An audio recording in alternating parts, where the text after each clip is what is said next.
Մեր շուրջը տեղի ունեցող իրադարձությունները մեզ հուշում են, որ հոկտեմբերի 26-ը այս կիրակին ևս հանգիստ ու հանդարտավարձ չի ունենալու։ Կարգալույց հայտարարված Տեր Արամ Քահանա Ասատրյանը, որ այսուհետ աշխարհիկ Ստեփան Ասատրյանն է, այս կիրակի որոշել է Սուրբ Պատարագ մատուցել Օհանավանի Սուրբ Հովանավանքում եւ հավատացյալ ժողովրդին էլ կոչ է արել մասնակցելու ու Սուրբ Հաղորդություն ստանալու։ Դեռ ավելին, Ստեփան Ասատրյանը չի ընդունում կաթողիկոսի որոշումը եւ հրաժարվում է հանձնել վանքի բանալիները։ Ես իրեն պատասխանել եմ, սպասում եմ իր պատասխանին։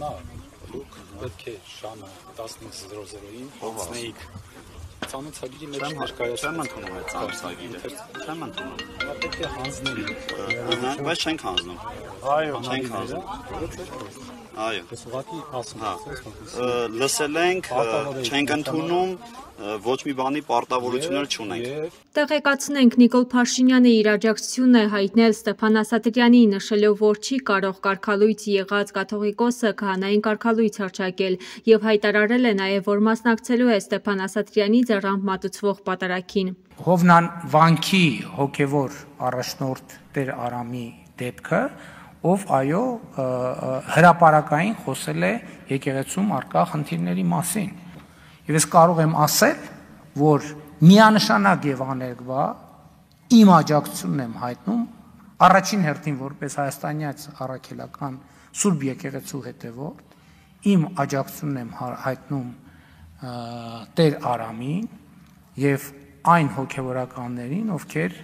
աջակցում են հայաստանյաց առաքելական Սուրբ եկեղեցու խնդիրների հասցեագրման օրակարգին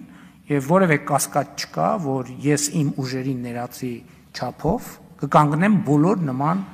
հոգեվորականների կողքին եւ բոլոր հասուն միջոցներով